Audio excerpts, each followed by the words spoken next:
Welcome to the deep dive. Think about it. Every single day, you're navigating some kind of negotiation. Could be a big career move or, just figuring out who's doing the dishes tonight. Yeah, it's everywhere.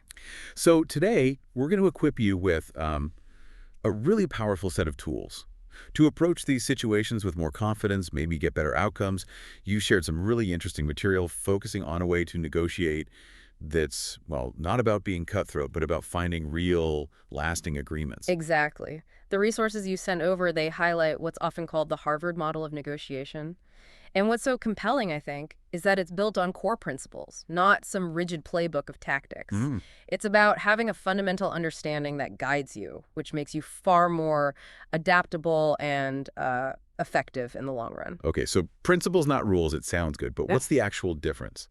For someone just trying to get a better deal, why is that distinction so crucial? Well, what's fascinating here is just how limiting rules can actually be.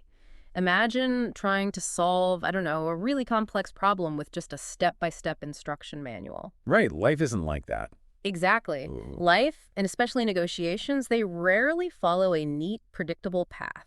Rules can kind of box you in, force this linear approach where, flexibility and creative thinking get stifled. Okay. The Harvard model, as we see in your sources, it wisely champions principles. Mm. These are broader guidelines that give you a framework, but they don't dictate every single move. Mhm. And that allows for that crucial element of adaptability you need to reach, truly beneficial agreements. So it's like having a compass instead of a super detailed street map. Yeah. The general direction, north maybe, but you could adjust your route if there's a roadblock. Yeah, that's a great analogy. And the goal, as I understand it from the material, is cooperation. Precisely. The material you shared specifically mentions that cooperation and negotiation, it thrives on freedom. If you're constrained by a set of inflexible rules, it can actually undermine that whole collaborative spirit you need for successful outcomes. Uh-huh.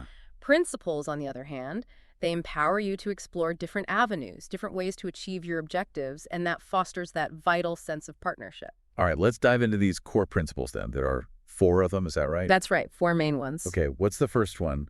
And how can it, immediately change how we approach a negotiation? Okay, the first principle is fundamental. Separate the person from the issue. What's so insightful here is how easily our feelings about the other party can cloud our judgment about the actual stuff being negotiated. Oh, yeah. It's like trying to solve a tricky math problem while you're really annoyed with the person who assigned it. Your feelings get in the way of the logic. That rings so true.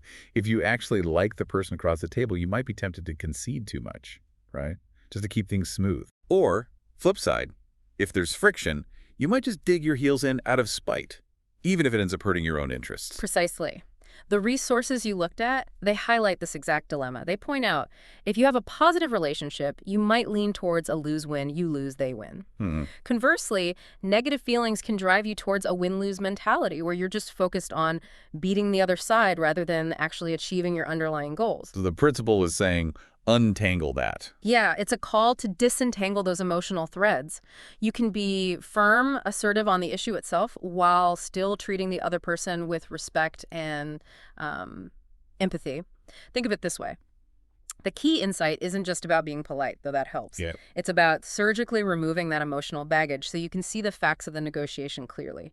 Ultimately, that leads to better deals. So, be tough on the problem, but fair and respectful to the person. Because ultimately, they're not the obstacle, the issue is the obstacle. Exactly. The material really emphasizes that in most situations, the other party isn't your enemy. They are a necessary partner in reaching some kind of mutually acceptable outcome. I mean, if you could just dictate terms, you wouldn't need to negotiate at all, right? Good point. Understanding their needs and perspectives becomes way easier when the personal dynamic isn't adversarial. Okay, that's a really important shift in mindset. Huge. What's the second principle then? How does it build on this?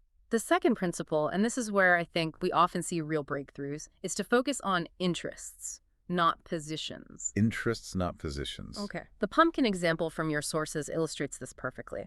The real takeaway here is that positions, what people say they want, are just the tip of the iceberg. The real leverage lies in understanding the hidden needs, the interests driving those demands. Ah, yes, the classic pumpkin story, where everyone thought they wanted the whole pumpkin. Exactly. 3 different parties all insisting, we want the pumpkin. Yeah. That was their position. fixed. But when they actually explored why, Right, the underlying reason. yeah, they discovered one needed the shell, maybe for a lantern, another needed the pulp for a pie, and the third, they wanted the seeds for planting next year. So completely different needs. Totally different underlying interests. By focusing on those interests, suddenly a win-win-win solution emerged. Each party got exactly what they needed, even though nobody got the entire pumpkin as they initially demanded. It really shows how getting stuck on what someone says they want can blind you to what they actually need. It's like you said, digging beneath the surface to find the real motivations. Precisely. Negotiating solely on those stated positions, it often leads to a stalemate. Or, best case, a compromise where everyone feels like they've had to sacrifice something important. Understanding the why behind each party's demands opens up a much broader range of potential and often more satisfying agreements. These principles of understanding needs and finding mutual benefit are so crucial. And, in today's digital world, ensuring the security and accessibility of our data is like a foundational need for any successful operation, any successful negotiation outcome, really. Absolutely, data is key. Let's take just a quick moment here. Our sponsor, StoneFly, really gets this. They're true pioneers in data management. SN, NAS, S3 object storage, backup and disaster recovery, cloud integration, even AI and advanced security. They've been doing this for over 2 decades. That's impressive experience. It is. They offer integrated enterprise services like snapshot, encryption, replication, deduplication, the works. Plus advanced AI integration and cyber resilience, like their object lockdown technology against ransomware. They serve everyone from finance to healthcare to government. So when you think about protecting your interests, think about protecting your data.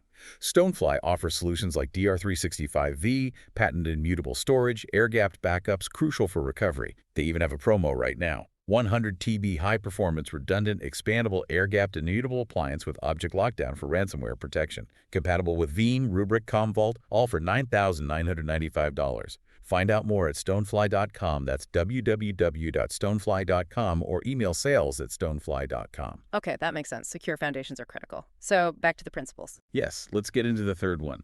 How do we build on separating people and focusing on interests? Okay, the third principle, which your sources suggest can be really key to unlocking those win-win outcomes, is to invent options for mutual gain before deciding. A really common trap in negotiations is rushing to propose solutions. Yeah, someone states their problem and immediately everyone jumps in with, oh, do this, or no, do that. Exactly. And it becomes like a brainstorming session where everyone's just pushing their own pet solution without really listening to what others actually need to achieve. Right, it turns into haggling pretty fast. It does. You end up haggling over these initial, often kind of self-serving proposals, and that leads to compromises that don't truly address anyone's core interests. The Harvard model suggests a different path entirely. Before you even start suggesting solutions, the principle here is to first develop criteria that a mutually acceptable solution must fulfill. Ah, okay. So define what good looks like first. Precisely. It's like defining what a successful outcome looks like for everyone involved before you even start trying to figure out how to get there. That's a really smart way to frame it. The restaurant invitation analogy in the material illustrates this beautifully. Instead of just saying, hey, let's go to Luigi's, you might ask, what would make a restaurant a good choice for you tonight? Okay. This helps uncover their criteria, Maid. Maybe they value a quiet atmosphere, maybe a big menu, great service, maybe it needs to be close by, or have good lighting, or certain hygiene standards. And the crucial point then is, once you have those criteria, quiet, big menu, close by, there might be several restaurants that fit the bill, not just Luigi's, which maybe you initially had in mind. Precisely.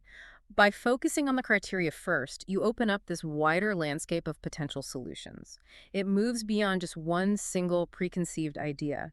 Ideally, you'd work with all the negotiating parties to identify their key criteria for a successful outcome. The win-win solution then becomes the option, or maybe a combination of options, that best satisfies the most important criteria for everyone involved. So it's much more collaborative, more creative too.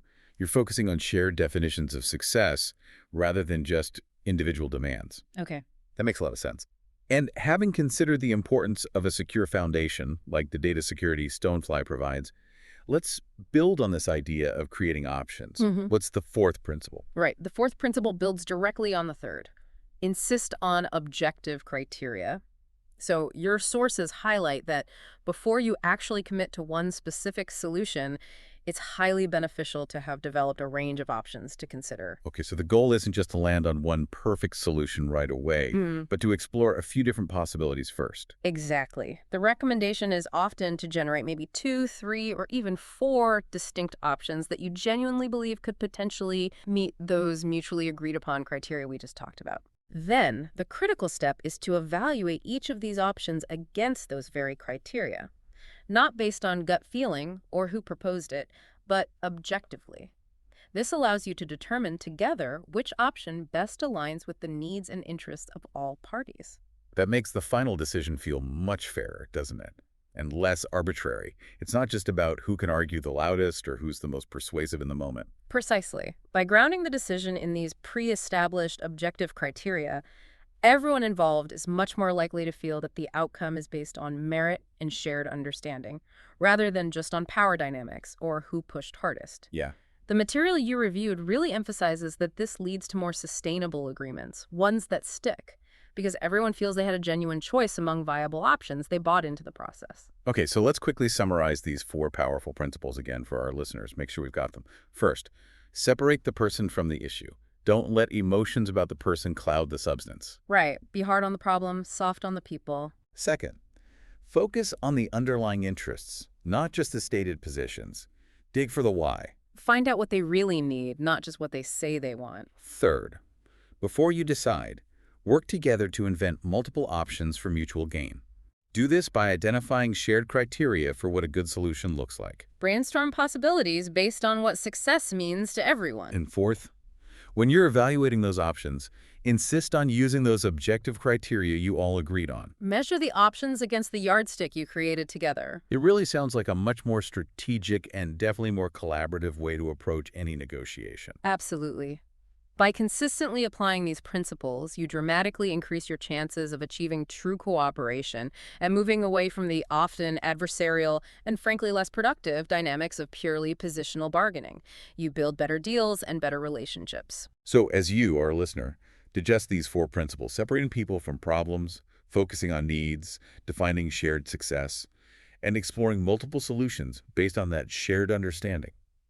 Maybe consider how this framework might reshape your next conversation, your next decision-making process. Could shifting your focus from just trying to win to truly understanding what everyone needs lead to more robust, more beneficial outcomes? Not just for you, but for all involved. It's really about moving beyond just getting what you want in the short term, isn't it? It's about building agreements that actually last. Indeed. It's about seeing negotiation not as a battle to be won, but more like a problem to be solved collaboratively. Well put. And remember, for robust data solutions underpinning those agreements, check out StoneFly.com. Thanks for taking this deep dive with us. We'll be back with more insights next time.